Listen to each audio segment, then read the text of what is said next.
Everyone. Welcome to Genealogy Adventures. I'm Brian Sheffy. And I'm Donya Williams. Happy Father's Day to all of the dads out there, the ones that's really putting themselves out there, taking care of their kids, even taking care of somebody else's kid.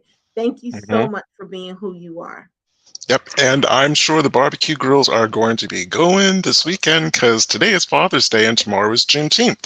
So happy Juneteenth and enjoy that. If you get that day off in your state, enjoy it.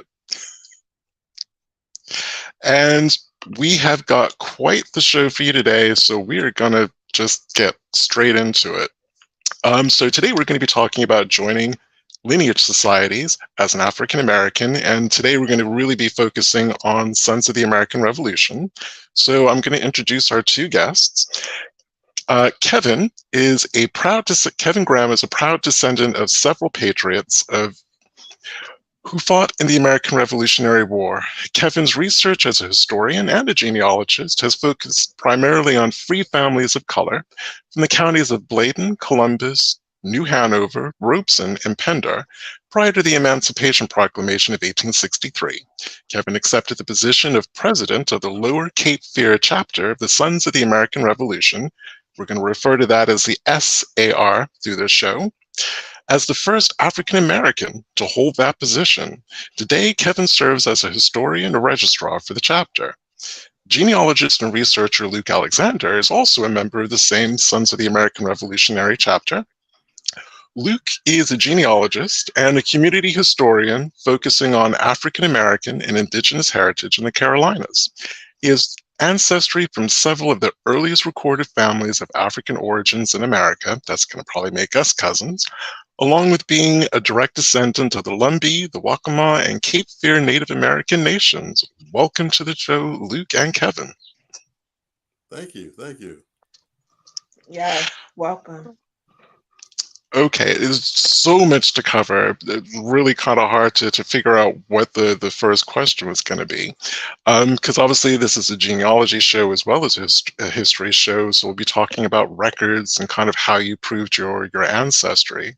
But to Kevin first, and if you can take yourself off mute, what was it about? How did you find how did you find your Patriot ancestor? And what was the appeal of applying to an organization like SAR? Or actually, I'm going to since Kevin is on mute, I'm going to send that to you, Luke. Okay. Well, I became aware of my Patriot ancestor just by way of digging into my family history in general. In particular, I always had an interest in my family history going back to when I was a child. I grew up in Philadelphia, but I used to spend every summer when I was a child and teenager with my grandmother in North Carolina. And she would impart a lot of the family history, and just in general, I got to understand the little rural community that she lived in.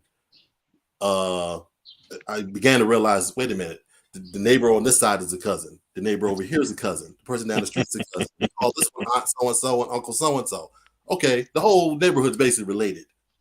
And then from there, I got involved with my family reunion. My mother's maiden name is Spalding, so we have a large Spalding family reunion. So in getting involved with that was when I learned more about our heritage, particularly the part where we have a lot of ancestors that were free persons of color, and then from there that some of those free persons of color fought in the revolution. In particular, my fourth great grandfather, William Lowry, who was part of the community that would now be known as the Lumbee Indians. He'd be a key ancestor among the Lumbee. So learned that he was a patriot, along with many others that I either could prove, or there was an association because they were in the records along with my known ancestors. So. And Kevin, the same question to you. Kind of, how did your genealogy journey begin? And then once you found your your first Patriot ancestor, again, what was it about wanting to join the SAR? Brian, Kevin is having some all of a sudden technical difficulties. He can't hear, so he's dropping out, and he's going to come back in, and hopefully that will set that up. Well, Luke, you actually said something that made me smile, kind of giggle. Donia kind of had a little bit of a smile as well. You were talking about a community of people, all of whom were either interrelated or connected to each other through marriages. We feel that pain. So I'm assuming you must have been researching people who had the same names, born around the same time. We can appreciate that that can cause some research issues. And if you're trying to apply it to a lineage society, you have to make sure that all of those I's are dotted and all of those T's are crossed. And I hope that wasn't too onerous for you. Luckily, it wasn't. Although I'm pretty, even though it definitely can become complicated, I'm pretty good with working through the complications. It just so happens that in my case, the lineage back to my Patriot ancestor was actually pretty easy to follow because it just so happened that there were historic circumstances where the family was recorded in not just like wills and deeds and whatnot, but also some newspaper coverage as well. Because like I said, the ancestor that fought in the Revolutionary War was named William Lowry. Just so happens that a number of his grandsons, Henry Berry Lowry, Stephen Lowry, Thomas Lowry, and others, at the tail end of the Civil War and during Reconstruction, they were part of a group known as the Lowry Gang, which basically was a group of basically my family members in Robinson County, North Carolina, who came together in an armed social justice movement to battle at first the Confederate, what they call the Confederate Home Guard, which is like, almost like I guess their version of the Confederate National Guard in that area. Mm-hmm. And then after the Civil War ended, that power structure attempted to, still maintain power in that county. And it was Native American and Black folk in that county that were literally in armed struggle against these forces, which, from a research end generated a bunch of headlines. I mean, this group was even covered by papers in New York, like the New York Times. So there was a lot of information, and they would talk about the leader of the gang, Henry Berry Lowry. Oh yeah, he's also the grandson of this man that fought in the Revolution. And I had to send from Henry Berry Lowry's brother Calvin. So it was kind of easy once that was understood to kind of backtrack and figure out, okay, when it's time for me to prove my way into SAR, to line all that up. I think the only hiccup I had is that Lowry is typically spelled Lowry or Lowery. And in my ancestors' pension files with the government, they spelled his name Loughrry.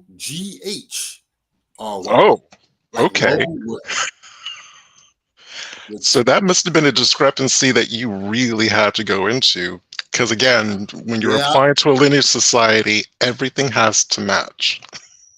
That we had to definitely go into that, and like I said, luckily everything worked out. I was able to prove it. First, I had to even know about that. It was some other researchers years ago that tipped me off that file was under that name, because I didn't even know. I had the story that the man fought. I didn't have his pension application for years until somebody let me know. Oh no, it's filed under this other name. Of course, from there I could line everything up and be able to provide proof when it came around to applying for SAR. Yeah, but what a wild spelling variation. So, Kevin, can you hear me loud and clear? You still can't hear me. Oh my God, what just happened? Can you hear? He has to drop again. This is so weird. Because we were just talking to him, guys. We were we were just having conversation, and then it's crazy. So while he's trying to get back in, the other thing that we did not say was Happy Juneteenth. This is another thing, that we weren't able to say to you guys. But let me see. Hold on. Kevin, can you hear? Yes, hi, I can hear you now. Oh, brilliant. We can hear you. Yay! I jumped up twice to rejoin. Oh, that's okay. I didn't want to get too far in the conversation with Luke without, again, asking you this roughly the same question. Kind of, when did your genealogical journey begin? And finding your first Patriot ancestor, what led to you joining the SAR? Actually, my genealogy journey started many years ago from family reunion. Growing up, I never had an idea that a lot of persons of color in America were free and also actually fought in the Revolutionary War. So we had family reunions, and that led me to get into the genealogy, going to Ancestry, and jumping on Ancestry.com. I began to stay up many hours because the leaves would begin to multiply in your tree. Then I began to realize that my father family from Blaine County, many of them triracial, were free in America. They weren't slaves. Then I began to research that as of now, I know that I descend from at least 3 patriots, all of color, freeborn, that was from Bladen or either Brunswick County, which was part of New Hanover. There, I began to do more research, and my daughter went to a school in Wilmington, North Carolina, Eugene Ashley High School, and I actually met some of the SAR members from that chapter, the Lower Cape Fear. At the time, I didn't know much about the SAR, but me and my cousin Luke and some of the other cousins, we did a lot of genealogy research, and I made the decision after doing the research. I realized in 2012, a gentleman named Chaz Moore, he's a Raleigh firefighter, became the first Black to join the North Carolina Society. Still had reservations at the time. Then in 2016, the Patriot Isaac Carter chapter, which is a lot of people may not know, is basically a predominantly Black organization in Harlow, North Carolina. That's a little south of New Bern. All of their Patriot ancestors from the community, there were actually 13, all freeborn men of color who served in the American Revolutionary War. So at that point, it was a no-brainer for me to say that I had Patriot ancestors that contributed to the creation of these United States.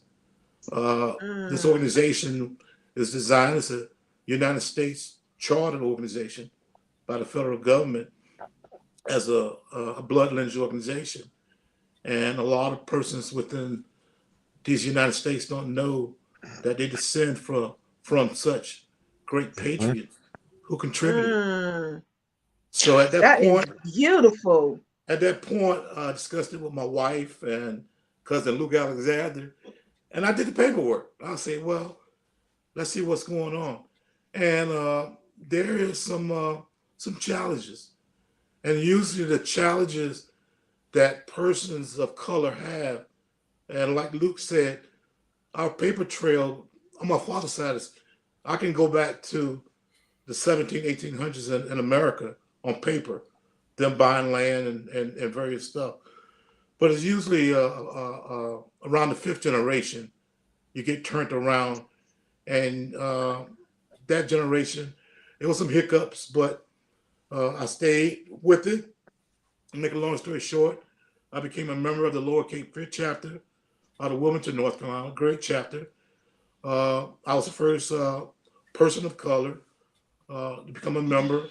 And 2 years later, I became their chapter president. So that's my story there. That is so beautiful that the words that you said, that it was a no-brainer for you to do it because you realize that your family had everything to do with the forming of America. So many Black people don't look at it in that manner, and I just think that was just a wonderful thing to say, especially now. That's awesome. And to your point, even though this isn't a show specifically about free people of color, just to give you an idea, I didn't even know that there were such things as free families of color, free people of color, until I stumbled across a book. I was a teenager. This must have been the late 70s, maybe, or the early 80s. There was a book that was on the kitchen table. It was called The Feast of All Saints, written by Anne Rice. My mother was an enormous Anne Rice fan. Or it must have been the 80s, must have been the early 80s. And it was called The Feast of All Saints. And I'm looking at the book jacket, and it's talking about free families of color. And I'm like, Mom, what's this all about? I thought all of us were slaves. She's like, no, there were free people of color. I'm like, well, that's certainly not taught in my history class. And then I kind of forgot about it. And then until I got into doing genealogy, I realized just how extensive free people of color were and how vibrant their communities were. And I always kind of wondered how, and then I found out that I had free people of color in my family, and I was beginning to see how a lot of them were getting land, again, in that southern part of Virginia, like Southampton County, kind of along there, Wythe County, all down there. And then all of a sudden they started popping up as free people of color with land in Northampton County, Halifax, Wake. That's kind of where my family is concentrated. And the cool thing is, some of that land, that bounty land, is still held by the family, descendants of the family. It's a really cool, it's really kind of almost sacred to them. They may not always know how the family got the land, but once the family got it and it was passed down, like I said, it's almost a sacred thing. We have land, and this land has been in our family for multiple generations. And I'm curious with both of your families, if they got bounty land for the Revolutionary War service, is any part of that land still held by your families? Well, it's very coincidental that you're actually speaking of that. I had a conversation with my cousin last night. It's a project that actually we're working on now. And America, to me, is the greatest country in the world. Has America made problems, had problems? Yes, all countries. Some things that I'm looking at, a project I'm working on, is we actually had Revolutionary War Patriots of color. And when I say of color, the audience must realize that these persons, some of them was referenced as mulatto, Negroes, musty. Most of them were either bi or either triracial. The state of North Carolina, being a broke state like a lot of states were after the Revolutionary War, a lot of these soldiers of color who bravely served their country wasn't properly given their bounty land. Normally, the rule of thumb was a private or corporal would usually get between 640 to 1,000 acres of land. Unfortunately, the state, and they have to be honest with themselves, did not pass that land down to the rightful heirs. And believe it or not, universities such as the University of North Carolina, Chapel Hill, great university, was actually formed from land that descendants of Revolutionary War patriots, descendants, did not have the opportunity to receive. They didn't get that land. Oh, wait a minute. So I just want to clarify that. So the land that the university is built on was supposed to be bounty land that got used for a different purpose. It was bounty land designated to veteran of the Revolutionary War, and a lot of them men of color. But wow. to get back to your question also, as of my patriot ancestors, they came out, they bought land themselves in the 1700s, but in reference, the heirs later applied for bounty lands in 1800s, but none actually received that land. So in my part of the country, southeast North Carolina, Bladen County, none of them actually, we didn't have the opportunity like some of the Revolutionary War patriots to have 5,000, 15 to 20,000 acres of land to pass on to the heirs. Yeah. And same thing for you, Luke. Yeah, I mean, what Kevin's relaying is largely the same for me. We share a number of ancestors, or we have even if they're separate ancestors, they were more or less in community with one another particularly back in the 1700s.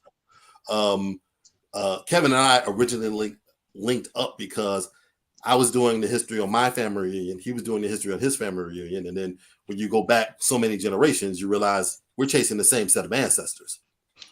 We're just Kevin's home community is about, I don't know, about 25 minutes from where I'm located in North Carolina. So a little bit separated, but not by that much. And then when you go back in the family tree, you figure out, oh no, we're actually picked up all kind of ways. Our families have been intermarrying with each other for at least the last 250 years, if not more.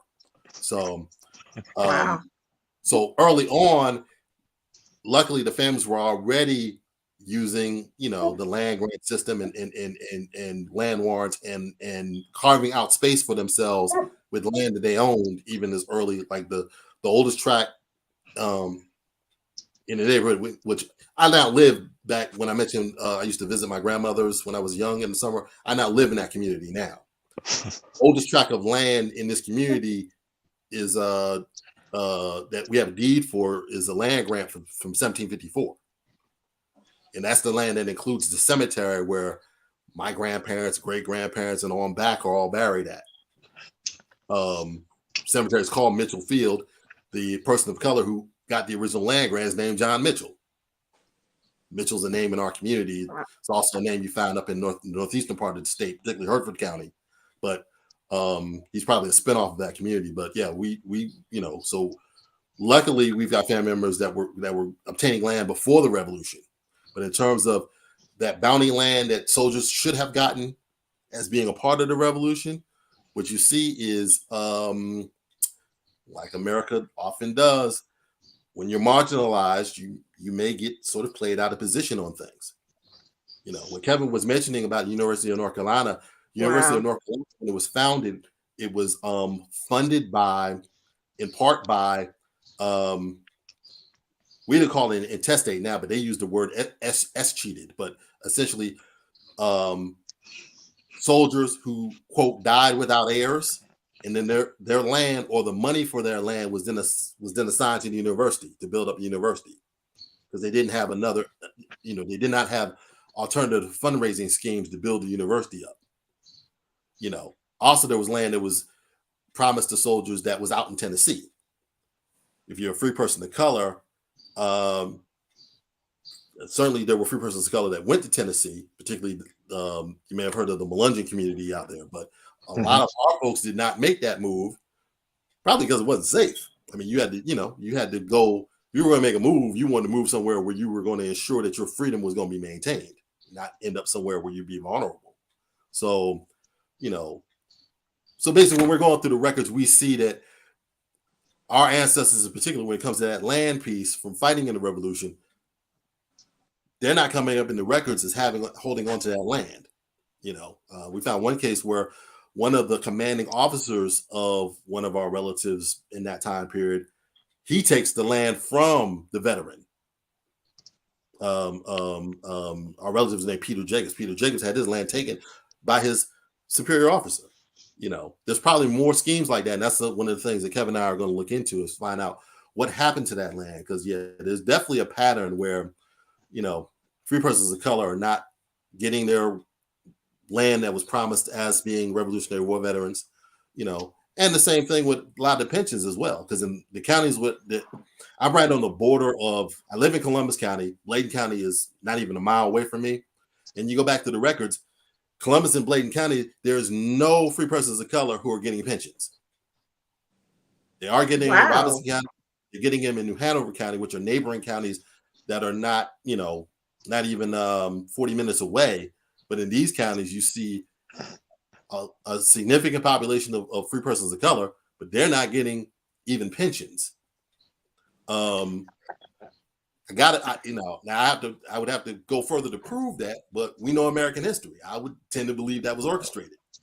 So, because there's another record set involved with the American Revolution called the Revolutionary Pensions applications, both for the men and for the widows could have applications too.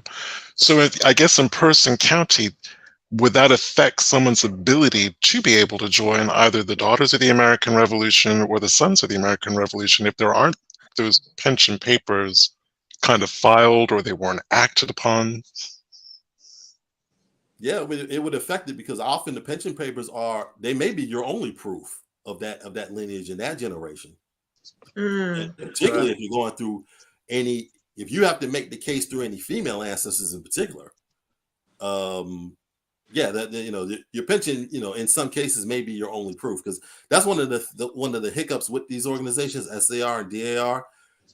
They want to rely first on, do you have a paper trail that says specifically, well, this is the one that fought in the revolution, and then this is his child, and this is their child, and this is their child on down. And if you're part of the majority of society, that's probably pretty easy for you. But our communities were marginalized. We're getting recorded often not in our best interest, but as a byproduct of somebody else's interest in us. Exactly. Whatever that may be. So it can be difficult at times to prove it. And then you add on the layer of, I'm coming through enslaved ancestors, then it makes it, even more difficult. Even the enumerator who went out and did the census, they didn't ask the persons of color the appropriate spelling of their name. Yeah. Just the incorrect spelling can delay your application in some of the blood lineage organization. They want to know is if this is the same person. Where, example, if you had an ancestor with the last name Jacobs, and if they misspelled it and didn't put the S sometimes by the enumerator, certain things like that could be a hiccup that could delay your opportunity getting in. But with the right paperwork, you can get in. Well, that's weird, because I know for the DAR and our particular database, when it comes for the names, the GRS system has every spelling that could be possible for that particular patriot's name. So using Jacob as an example, it would say JACOB, JAKOB, JAKOBS, and so on and so forth. So I don't know if the DAR really looks at the spelling of the last name like that. They may do that for the first, but given the fact the way the GRS system is set up, it doesn't look like they do that for the surname. But I'm wondering, my question to you is, or to the two of you, is the chapter, and I may be moving forward, but is the chapter that the two of you are part of, is it a part of helping other African Americans research, find, and pull in? Yes. I started out as a regular member. The chapter welcomed me with open arms. And I'm not just saying it to sugarcoat them. I'm honest. I became the president at the present time. I'm the genealogist and the registrar. I have helped other members, including my daughters, to get a part of the DAR, and also one of my cousins named Buddy Hayes. He's the first Black member of the Winston-Salem chapter of the Sons of the American Revolution, Bethelborough chapter. But when I was saying the names, a lot of the organizations, SAR and DAR, if that particular ancestor is on their file, that's a different story. A lot of our persons of color ancestors, no other member may have joined that organization under them. For example, my Patriot ancestor is a guy named John Blank Sr. Was actually one of them. He fought in the Bladen County militia, but no other member in SAR or DAR became members, so I was the first. So when you become the first, they got to make sure that this is the right person, the spelling, the location, and all of that. So that's what I meant when I was saying the spelling, not someone who had other members who are already part of these organizations. Got it. Okay.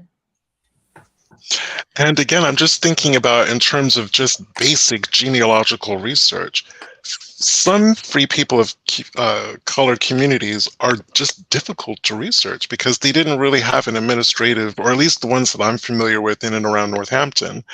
They had a church, but the preacher may not have necessarily been literate. He may have known enough to read from the Bible every Sunday and to kind of have those meetings, but couldn't read and write themselves. There was nowhere to notate births. There was no way to notate deaths. I mean, if you're lucky, there may be a period cemetery that's still in existence where they actually had headstones. I know not a lot, some of my free people of color were dirt poor. They may have been free. They may have owned their land. You can see them struggling because every year they're hauled in front of the court and they're having to work on the part of the road gang or do community work to kind of pay off their kind of county tax debt kind of a thing. So they didn't leave particularly brilliant footsteps. They left what I call partial footsteps. You get little glimpses of them here. You may get the name in a tax list a couple of times. There's that court case involving them because they couldn't pay their tax for a couple of years. How do you get around that? These really kind of marginalized, insular, and they were made to be insular because they were just surrounded by hostile kind of white majority places.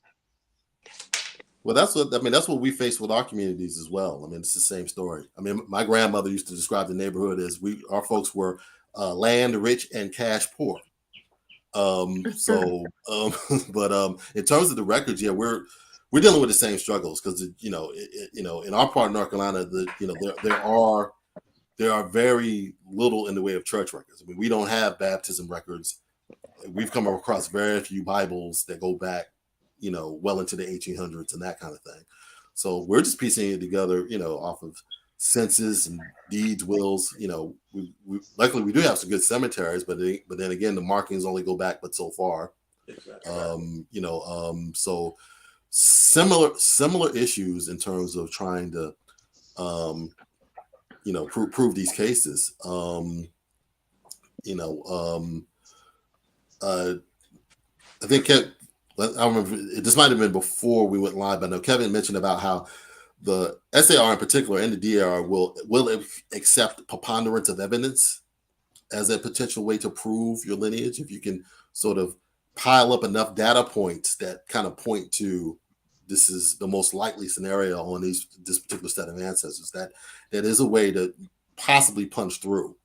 But it still can be difficult because there's still, and that's one of the things Kevin and I are trying to work with others to sort of lobby, particularly SAR, but lobby these organizations to, just work with a bit more flexibility. Because the bottom line is, we're coming from communities that, there isn't robust record keeping with these Patriot ancestors and their children and grandchildren.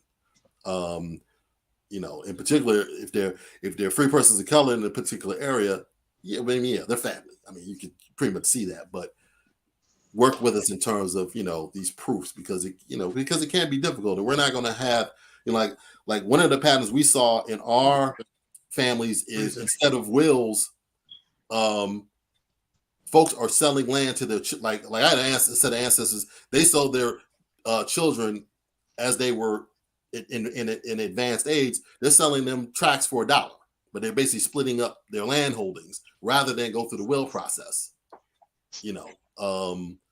But you still see these folks living all in the same location, and we're still all in the same location now. So those are the things that we would like to work with our these organizations to to realize that we need some flexibility in terms of how you look at this in terms of bringing in a more diverse membership. Yeah, and also to echo that, we don't have a lot of the Bible verses, the older ones with the baptism. But this is something, as a rule of thumb, during the Revolutionary War, that was a policy with the colony, well, various colonies. Unfortunately, the colony, which is now in the state of Georgia, wouldn't allow persons of color to actually serve. But in North Carolina, the records state that there's a little more than 400 persons of color who served. The number, I mean, myself and Luke No, it's much higher. And the reason being, every able man during the time had to be a part of the militia. And if you had relatives who were fighting age, 14, 15, the rule of thumb is pretty much they participated in Revolutionary War if they were freeborn or free. But getting that documentation, it's not going to be out there. A lot of times, like Luke said, you may even have a Patriot ancestor. I have one that showed that he served, but you don't see the picture, him receiving his money. And a lot of times the rule of thumb were if that militia person did not leave the county for a certain period of time during the war, then they wouldn't get paid. It was like their services was actually free. Wow. Wow. Donnie, would you like to take the question from Lisa Fanning about I'm assuming DEI is something like a descendants committee, and then we'll take the question towards the end about DNA. Okay, so basically Lisa says, does the SAR or DAR have a DEI, and that's diversity, equity, I think. Got it. Something to that matter committee that can address some of the issues you have raised regarding challenges for African Americans proving their connection to their Patriot ancestors. Very quickly, as far as the DAR is concerned, I think we have to be kind of careful in answering this question because you have your headquarters and then you have your chapters. So I'm a part of the headquarters of the DAR, and I don't know what the chapters do. But as far as the headquarters, we have just created a committee that is trying to help with that, but we still don't do your research. You have to do your research. We kind of make sure everything is in play. Now, I don't know how that works for the SAR, both by chapter nor by headquarters. So you guys can try to answer that question. Well, as of now, I know of no such committee. I am in the process of communicating with other members of color, perhaps to try to engage in a committee such as that, because we're going to have more challenges to prove our lineage back to certain Revolutionary War veterans. But to answer your question, I don't know of any committee at the present time. Okay. Well, again, I guess being a little bit cynical, seeing about how the composition of the United States is changing, meaning that there will be Black and brown people will be the majority in a couple of decades. I'm thinking if lineage societies want to exist, they're going to have to adapt and change. And I think that was a great question about. I didn't realize that was actually diversity, equity, and inclusion. Not great with acronyms. But they may want to consider that if they still want to exist 30 to 40 years from now with a much smaller, I guess people who identify as coming from a white European background will be the majority minority population, but their numbers are reducing. It's part of the reason why the country is kind of in a bit of a panic at the minute with everything that we're seeing. I'm just wondering if these organizations are kind of looking down the road towards how they may adapt in terms of their membership will always be the same. You must descend from a patriot. Are they going to be willing to look at different qualifiers on that in different classes of patriot? Well, I mean, that's the thing we'll see. But in some respects, that these pages, in terms of the pages that Kevin and I focus on, I mean, they were always there as well. So it's just a matter of these organizations sort of have to catch up to what the American Army actually looked like in 1776. Yeah, and that's the maddening thing. That is the maddening thing. Until I actually started doing that research, I had no idea the scale of diversity within the Continental Army. I mean, I found a pair of Chinese American brothers in New York City who were button makers who donated buttons to the Continental Army in New York for their coats. If they have any descendants, their descendants qualify. There were Muslims who fought in the Revolution. There were Jewish people who fought in the Revolution. So again, that's kind of what irritates me is the way I was taught it. There was Crispus Attucks, who for some reason was like way out on Pluto by himself. He was like the only black man to have ever fought in the Revolution. This is the message that I was getting. There was no one else except for Crispus Attucks. Then Donnie reminded me of this in the car the other day. There was someone who rode out with Paul Revere. I can't even remember his name because it wasn't really taught to me. I remember Paul Revere. I don't remember the other dude's name, but I know that he was black. Yeah. And also, I would encourage even the listeners. Well, the thing about him, Go ahead. the thing about Paul Revere, the guy who wrote out with Paul Revere, which I am Googling his name right now. His name is William Dawes. People actually joined under him. There are people that are members under DAR, but his census records list him as a white man. They actually don't know that he was black. But go ahead, Luke. Say what you was going to say, and then I have. Actually, it was Kevin who was about to say something. Well, actually, Kevin. Yeah, actually, you will see that pretty common within the free person of color community.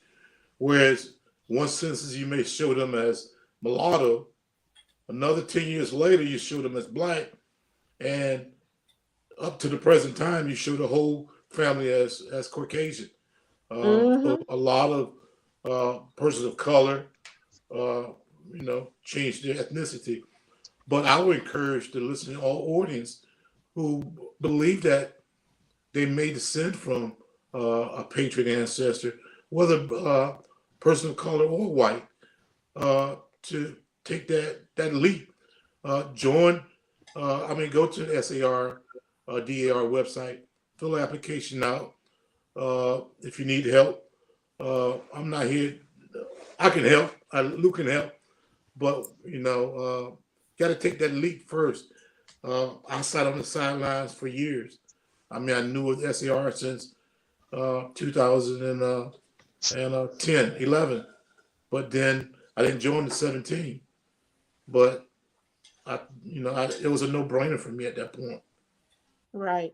I think one of the things that people really need to understand is what constitutes the person that they're related to, their ancestor as a patriot. What constitutes them being a patriot? A lot of people don't really understand that something as simple as watering their horses, that constitutes you as a patriot. It doesn't necessarily mean they had to go into battle on the war or anything like that. And that's something that a lot of people don't know. Your person can be a patriot if they play the drums. You got kids that are considered patriots because they were the drummers while they were out there doing fighting, while the fighting was going on. You have elderly people that were considered patriots because they fixed breakfast for a group of soldiers or, of something to that nature. That is what considered them a patriot. They donated, like Brian said, the group of Chinese American brothers donated buttons to go onto their coat. That is a patriot. So those types of things people really need to realize. No, when we say you could become a SAR or DAR member because you should, because of a fight, it's not necessarily fighting that makes it happen. Everything that was done to make sure that America would become America, no matter what it was, whether it was picking up poop after the daggone horses was going through, you were helping out, making sure that something did not happen. So it's any services that were rendered to the American Army. Exactly. And establish your ancestor as, quote, a patriot ancestor. So if I can jump in, because Donnie just laid one up for me to do a slam dunk, because Donnie, you know where I'm going with this. One of the things that I've been advocating for much more vocally recently than I have done in previous years is that the enslaved people have known patriots, depending on circumstances, should be qualifying ancestors. And I'm going to give a couple of examples.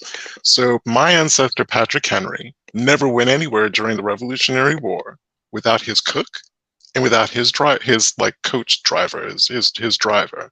Those two people went with him everywhere he went. He couldn't function without them. He couldn't cook and he couldn't look after him. So, wash his clothes and do all that kind of stuff.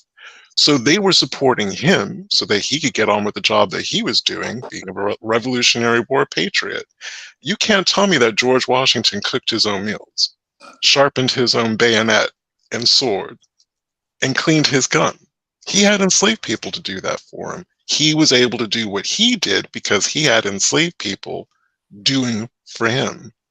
So that's kind of me boiling down my argument with the minutes that we have left in the show, that enslaved people should be kind of, for enslavers who were patriots. And there's, again, I'm thinking about my father's side of the family. All of these signers on the Declaration of Independence and the other records, the Claibornes, the Braxtons, all of those big enslaving families, all of those men with lots of enslaved people, didn't all of a sudden fend for themselves during the length and breadth of their service to the Revolutionary War. I don't know what you think of that, Kevin and Luke. I mean, it works for me. I mean, it's a valid point. That's among the other things that we've got to, particularly now that we're members of these types of organizations, that we have to work with them to, if they don't realize it, to fully realize what service means in all its forms. Exactly. Exactly. And also keep in mind too, some folks, I mean, they kind of, Americans, I mean, we're into history because we're history geeks, but Americans get kind of fuzzy with their history. I mean, folks don't realize that the time period that we're talking about, like, slavery was in full effect in all 13 colonies. There wasn't a North and South period that we're talking about. Slavery was in effect. Scream that. To Florida. Yeah, scream that, because that's the part that everybody tends to miss. That it wasn't just the South that had enslaved people. It was everywhere. It was all 13 colonies from the South to the East, from the North to the West, South to the East, all of that. They all had it. All 13 colonies had it. Yeah, so they all had it. So that, and all these historic figures. I mean, you had certain figures like John Adams who was not an enslaver, but most of your signers of Declaration of Independence, the Constitution, served in the Continental Congress. These folks, whatever colony they were coming from, they had enslaved people connected to them, doing all these, services that enslaved people were expected to conduct. Many, even if they came around, like a Benjamin Franklin, came around late in life and started advocating against slavery, but he was like, that was after the war was over, so right. So all that needs to be looked at in terms of how we define who's a patriot and fits under that banner. I mean, Kevin and I look at it all the time in terms of that side of it, and the flip side on folks that made that other choice and fought, for the British Army. They went loyalist because the British Army had a pretty good deal in terms of fight with us, and we'll get you freedom. And that actually opens up to a question that one of our people asked, Tanya Teat Foreman. She said, were your families enslaved then freed because they fought in the American Revolution, or were they in this country as free African Americans, free blacks? Now, before you guys answer that, it's like you said with the British. Is there any way that we kind of had something like that going on this side too? I mean, we most certainly did. In terms of Kevin and myself, our immediate families, no. Our folks happened to be free before the Revolution. But we are aware of cases in North Carolina where men fought for the American Army. Men fought for the American Army. They were enslaved, and they were able to get their freedom after the war. Although in a few cases that we know about, sometimes it came well after the war. They had to go to court, and it was a much longer process than simply, okay, I fought, and now I'm going to get my freedom.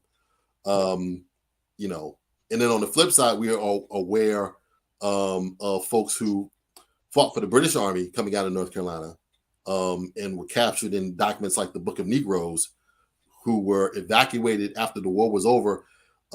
These were part of the folks that were evacuated first to Canada, to Nova Scotia, and then some of them even taken further on to found the colony of Sierra Leone, the Freetown in Sierra Leone.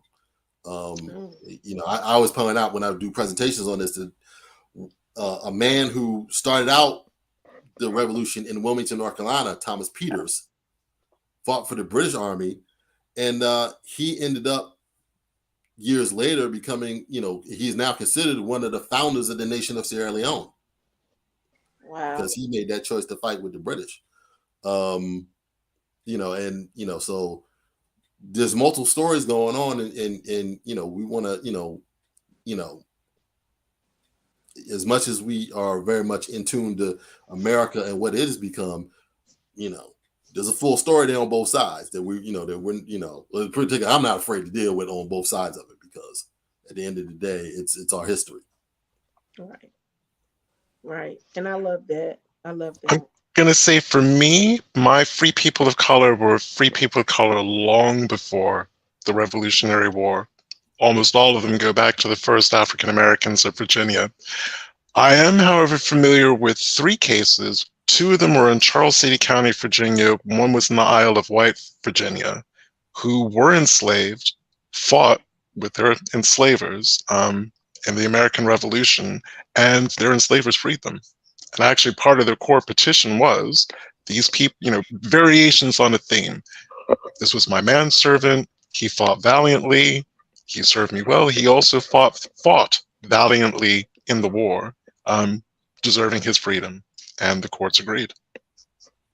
Yeah, unfortunately, in the state of North Carolina, I've seen, not a lot, but some incidents where the white person who's supposed to fought, let a slave fight, promised the slave freedom, then renege after the war. Then the slave ended up having to go to the North Carolina House to gain his freedom. But getting back to the original question, yeah, pretty much me and Luke's folks were pretty much free-born, and we can track that back as early as 1600s into the country. Yeah, Brian, one of the families you mentioned, we would be cousins off of this line, but you mentioned the Kumbo family. I'm also the descendant of Emmanuel Kumbo. So I'm Elizabeth, a descendant of Elizabeth Kumbo. Still don't know who the father of her kids were, but I knew who she was. And we'll have to chat about your Lowrys after the show, because I've got deep Lowry in Virginia. Okay, all right. So there is always that too. I don't dig. I don't dig. I'm just, I do, but right now I'm on another mission. Brian knows my mission. We discussed it. Indeed. So my final question for the two of you is, joining any lineage society is no mean feat. You have to have the paperwork, or what we call the proof theorem, if the paperwork is patchy. That forming a proof theorem would have to be another episode for another day, because that on its own would take a full hour. But it's a lot of work. Your information if you're applying under an established patriot, your information has to match what's known about that person. If you're applying under a new name, there's just a lot of material that you have to gather and collect and present. So with that said, again, going back to every T must be crossed, every I must be dotted before you get the green light to join. What is the payoff for you? Is there a payoff? And obviously, you guys, the way that you're speaking, you felt as though that effort was worth it. How would you kind of keep someone enthusiastic about joining? Perhaps in a period where, they're finding it hard to prove their descent. What kept you going? Well, I think for me, it's I just feel that these things, they're part of a birthright. We share this from these ancestors, and why not take full advantage? Why not establish and proudly proclaimed that this is who our ancestors are, that they had this pivotal role in founding this country. And yeah, it's a little weird. I mean, on one hand, I get it, but on the other hand, I'm thinking it's 2023. Black, are we still in the period where Black folks are first and second to join X, Y, and Z?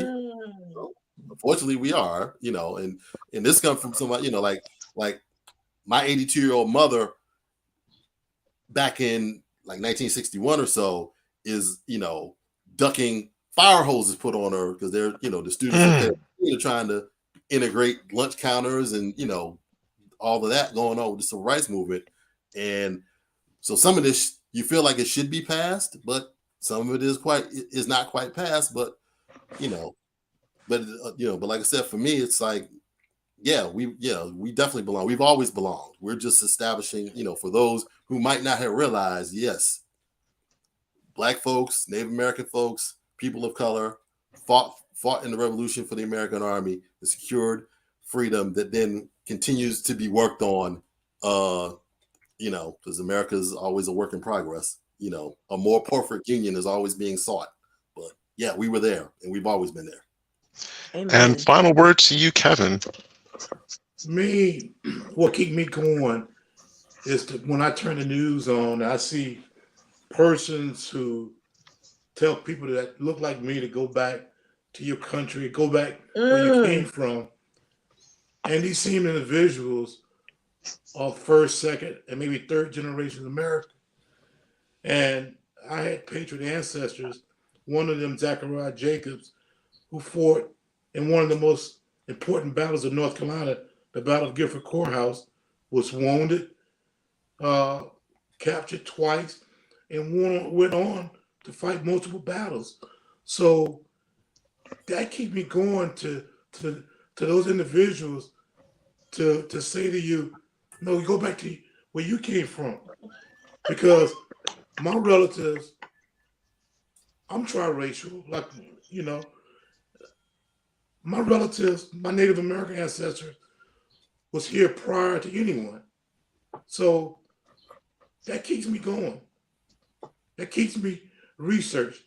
That keep my wife constantly paying the electric bill because I stay up on Ancestry to 4 or 5 o'clock in the morning with the research because I love it. And I love my forefathers. Amen. Amen. That's a perfect message on Father's Day. And in the run up to Juneteenth, because we are our ancestors' wildest dreams. They couldn't have even dreamt of us or the lives that we have at them. As much work as we still have to do, we have a lot of work left to do for equity in this country. We are still their wildest dreams. Yes, we are. So I want to thank you guys for getting on the show. As always, they will be able to answer your questions that we weren't able to get to. You guys have been so great with the questions lately, and I want you to keep it going. But Kevin and Luke, thank you so very much for being on the show and just opening up more information about not just the SAR, but also the DAR. I thought that was a surprise to be able to do that, but I keep forgetting you guys kind of work in tandem. So thank you so very much for just doing what you do and continuing to push forward. And that last message that you said, Kevin, from telling them, hey, I lived here too. My people were from here before anybody's people. So yeah, that's why I'm here. You go back. And I'm with it. I'm with that. So yes, thank you so much. Thank you, gentlemen, so much for joining us and dropping your knowledge. We've got to get off real quick because we are actually over time. It's been a pleasure, everyone, with spending this last hour with you, no matter how you've tuned in, no matter how you've watched or listened. Until next Sunday, 4 p.m. Eastern Standard Time, I'm Brian Sheffy. And I'm Donya Williams, and you have an awesome and great holiday. Indeed. See you guys next week. Thanks. All right. Thank you. Thank you. Whether you've You hit guys a stay roadblock in your online.